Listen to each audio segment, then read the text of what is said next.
Welcome to Off the Ranch. We're out here in the shop with the Bronco. Everybody's been like, where's the Bronco? Well, I haven't been showing it much because we're gonna sell it. We're actually getting it out today so we can put it on Craigslist.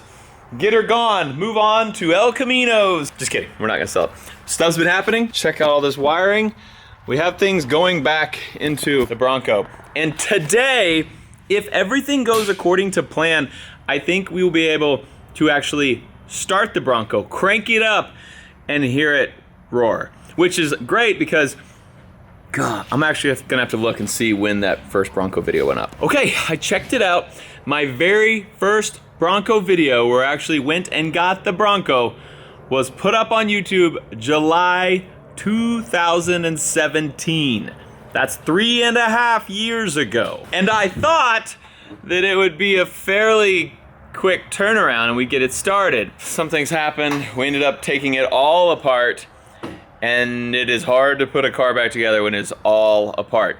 So for 3.5 years, this Bronco has done nothing except sit. It has never run for me. It has never turned on for you guys ever. No lights, no nothing. It's been dead ever since I first brought it on the channel 3.5 years ago. And I'm hoping that today will be the first time that we'll see it actually do something. Ideally, if everything goes right. So we have a list of things we need to do. First, I'm gonna start off down here, and on the other side, putting our little shorty headers on so that we don't have exhaust just coming straight out of the heads here. Check it out, they look good, right? It's gonna be so good and be easier than long tube headers to get in there. This is a 427. A 427 Windsor. It has been dynoed, and it was dynoed at 485 horsepower and 536 foot-pounds of torque. So it should be a romper stomper if we can get it to romp and stomp. Let's do it.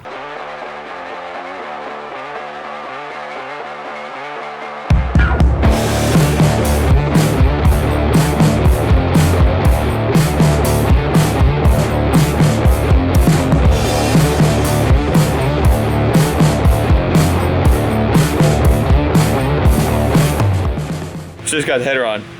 Took me forever. These bolts, I thought I'd be able to get in there. Just a shorty header, should be easy, but it's got big old primary tubes here, and those bolts were just kind of sunk in there, as you can see, and so I couldn't get a socket on them. So I had to do a wrench, like a teeny tiny little turn at a time, and then reset the wrench. It took forever. So I'm gonna do the same thing on the other side now. See ya.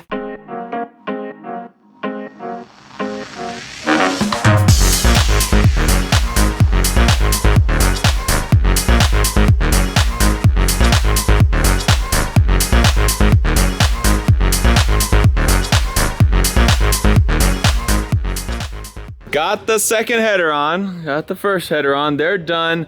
Got plug wires all plugged into spark plugs. We need the wire that goes from the coil to the distributor. We don't actually have one, but the El Camino is here. Problem with the El Camino is it has one of these that doesn't have a big external coil. I think it's called the HEI distributor. It doesn't have an external coil, so I can steal that wire that goes from the coil to the distributor, but I'm just gonna steal a spark plug wire for now. We'll put it back on there. But we're just going to steal one of these spark plug wires that goes from the distributor to a spark plug and use that as our wire to get from the coil to the distributor in the Ford. I think that will work. I've never done that, but I don't see any reason it wouldn't. It should plug right in. So I'm gonna steal one. We're gonna harvest some parts off the El Camino to try to get this Bronco started. I think you have to take this whole cap off of this. Sorry, I'm straining, I'm reaching really far to get a wire out. Come on, get out of there, get out of there to get these wires out. Ugh, I just need one little, there we go. Gimme. Aha, got you now. Sorry, El Camino. Also stole some of the header bolts from the El Camino because we didn't have all of the ones we needed. Here, I'll put it back together. It's gonna be fine. The El Camino will be fine. Just robbing a few parts. Problem, that does fit on there, but this is different. I thought it was the same connection. So we're actually gonna have to just go get that coil wire to connect that coil to the distributor. Bummer, dude. Another thing that needs to get done is we have a transmission, obviously, and there's a transmission cooler, and we need to run lines to the transmission cooler, but we need to make those lines first. So we got these things, and I need to cut them and then put these fittings on them so we can make some lines. I've never done it before. Should be easy. So first I need to cut this right here at our measured spot. Holy cow, that's not tight. Oh, it is tight. Why did it wobble so much? Oh my gosh. Something is very wrong here. It's just on upside down. Almost died and you guys would have seen everything. There we go. Now it's on right. Haha! That's the better way to do it. Now I won't die.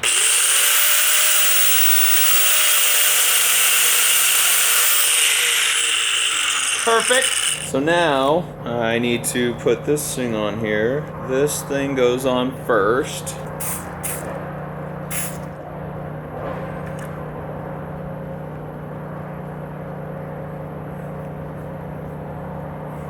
Like so. I think first one I've ever done. Yeah, looks good. And then this thing, I'll do this so I can tell if I'm pulling it out or not. Where did that just go? I don't even know what that was. Okay, then this thing goes here and screws in.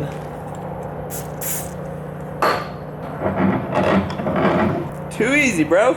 Too easy. Okay, put this right here in the vise. Tighten this down without breaking it because it's aluminum.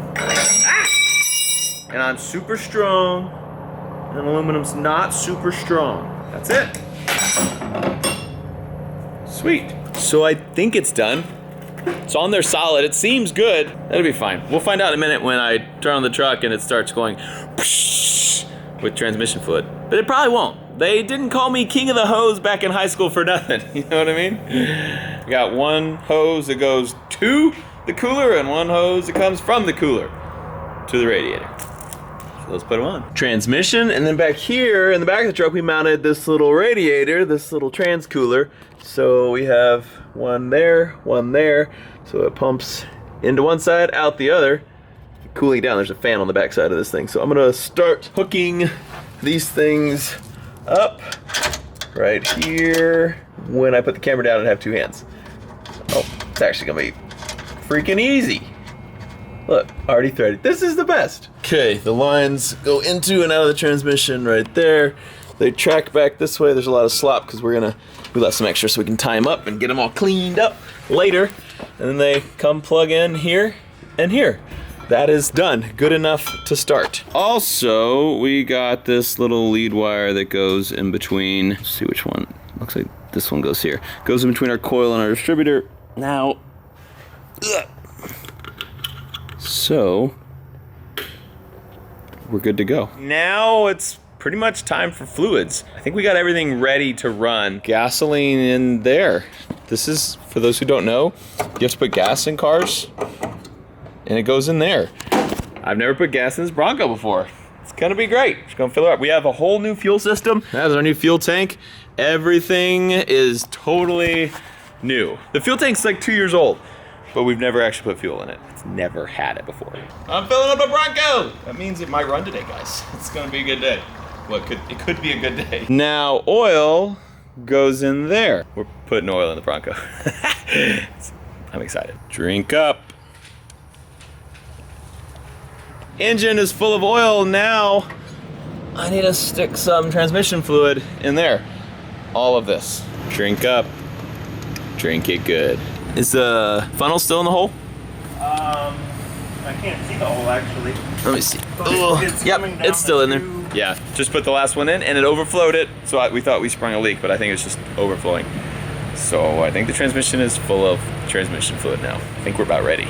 We're freaking ready. I think this is overflow, and I think this was just coming out of the tube. So I think it was overflowing out of two spots at once. Since I stopped pouring though, it all stopped pouring, and that's only like half a quart on the ground there, so we're good, because I put like 10 quarts in there. A lot, okay. We actually don't have the key or the column hooked up, so we're gonna do a little hot wiring to get this thing to start. Looking over everything, I removed the tape off that throttle body. We don't have water hooked up, so we won't run it long enough to overheat. We just want to see if it runs. Everything else is good, I think. We got oil, we got fluids. Should have spark. We'll see. Okay, check this out. Battery's hooked up, so I'm gonna turn the running lights on. Can't really see it. You can kind of see it. There's running lights. There's your headlights.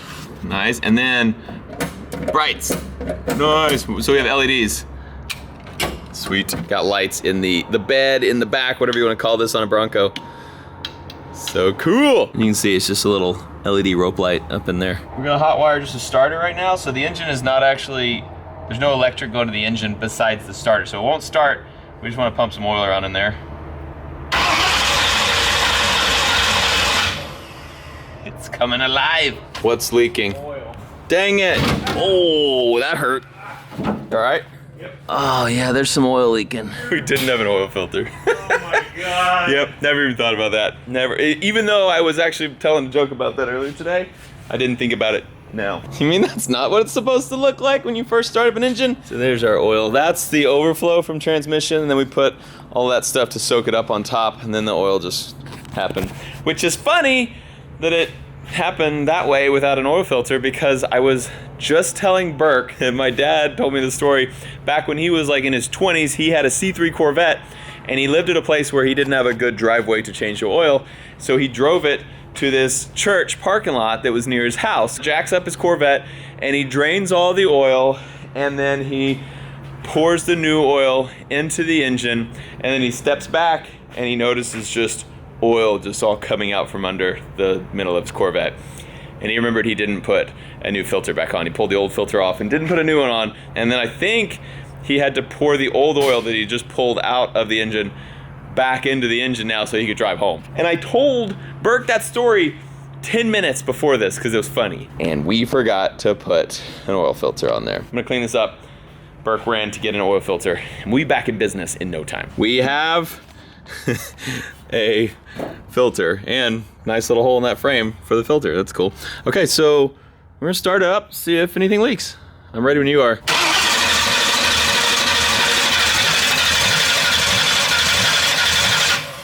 I love it. Perfect. Nothing. Oh wait, hold up. We blew a belt. Oh, that one was off. Okay, cool. So if you heard that, that was the engine getting power. So our fuel pump, we have electronic fuel pump, that's priming the line, so it should be good to go.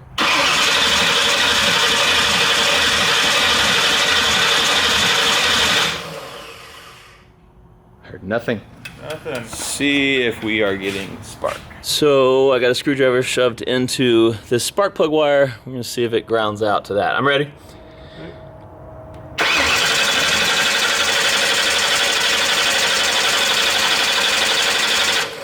I can't tell at my angle. I think there's spark, but I'm not sure. Let me crawl in this engine bay. So now we're gonna try to see if there is spark going through this wire we got. Maybe that's the bad thing. We'll see. Because there's definitely no spark coming from spark plug wires.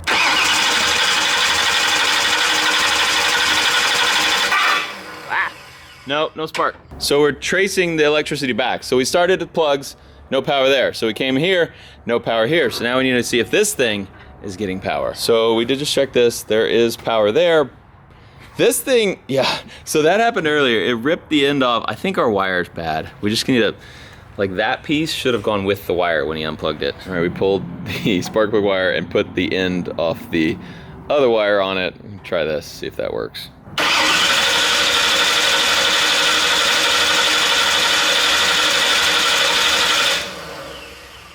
No bueno. We found a loose connector on the bottom of the distributor. We're hoping that was the issue. Should be. All right, I'm ready.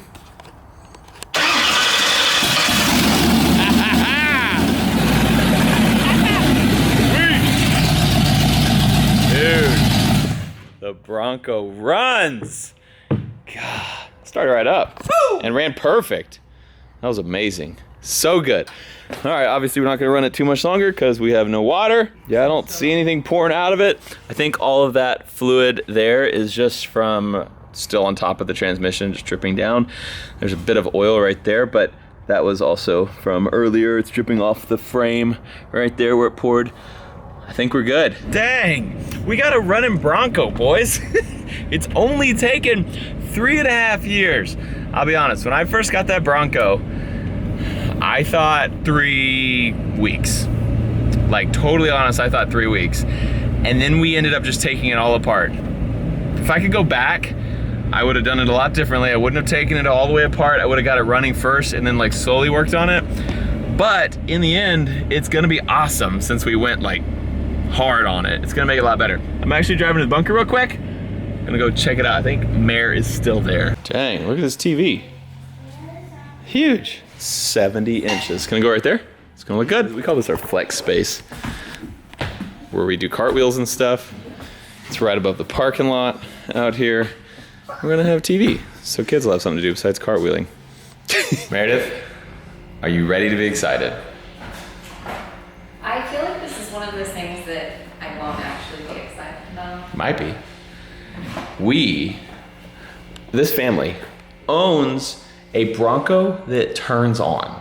Oh, wow. Look, you are I excited. actually am excited. Yeah, we have a Bronco that's like in a million pieces for like 3.5 years, I looked it up.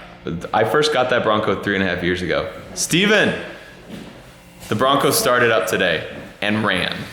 Yeah, it's a running vehicle. Took about 6 weeks. Just took 3.5 years. Now we got it. Annie doesn't even remember what it is. Can Can it? you actually drive it? Like, is it put back together, or is it just like... Are the gauges hooked up? No, there's no gauges. Now you can't drive. Why are you guys raining on my parade? Is there a body on it? Yeah, there's a body on it. We still need cooling system, gauges, before we can we only ran it for like 10 seconds because there's no water and no gauges. So we couldn't make sure it was actually running good. But it sounds good. Starts up, sounds amazing. We have a Bronco. I love that. You guys want to celebrate? I don't know what it is. With some ranch water? I don't know. This is not sponsored, really. This company called Ranch Water Hard Seltzer. They're based in Texas, and they sent me a message on Instagram and said, can we send you some of our ranch water? It's an alcoholic beverage, so you can't try it. So it's not sponsored, but they did send me a couple 6-packs of ranch water. We have spicy and real red grapefruit. Mare? Spicy? I don't know, you in? That's... I'm going spicy. You? Spicy for sure. Annie, which one do you want? Grapefruit? Yeah, this is the one for me. Made with 100% agave, natural lime juice, and the jalapeno flavors. Also, someone made me this cup. There. Thank you, appreciate it. Oh, you're already going. Is it good? Yeah, it is. This one's actually pretty good.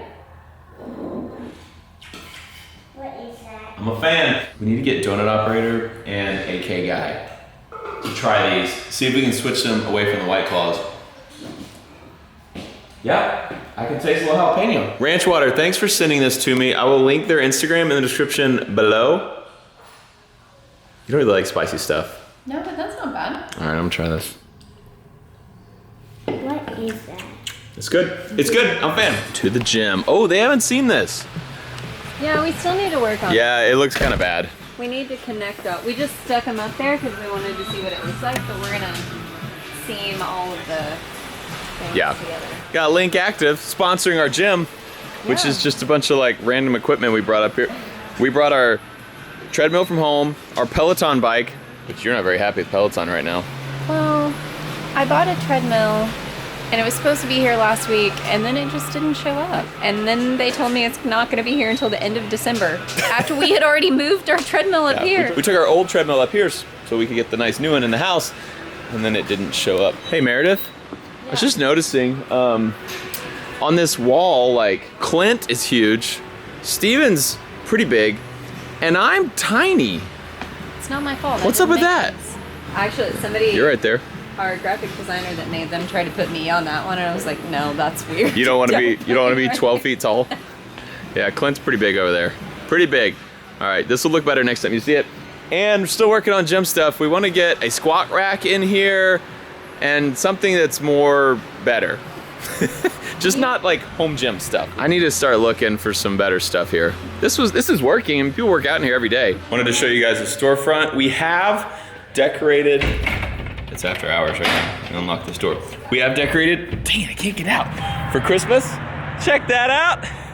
We're so festive here at Bunker Branding. And the store's looking great. I don't think I showed you guys this. We got the sword hung up. Very beefy mount there.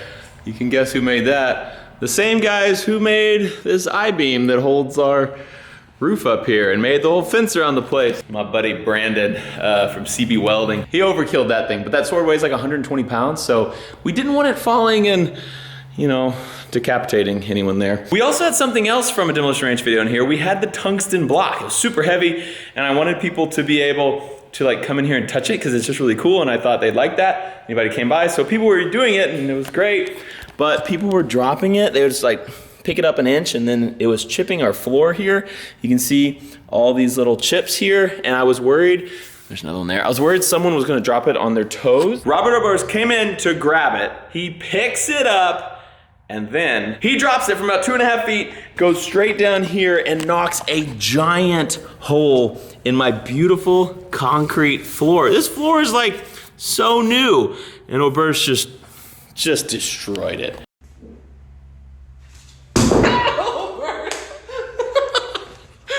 I did not expect that, sorry. I was worried if it did that to concrete, what it would do to someone's toe if they dropped it on their toe. So unfortunately, I have removed the tungsten block from the storefront for safety reasons. So sorry, Demolition Shop, but we have some other cool stuff coming up here from other videos. So you'll get to see some cool stuff up here in the storefront if you come check us out at Bunker Branding, right off of Interstate 10 in the Hill Country. Thank you guys so much for watching this episode of Off the Ranch. I love you. I'll see you next time.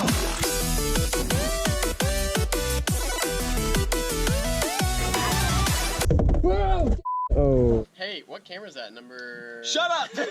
Don't tell Mayor.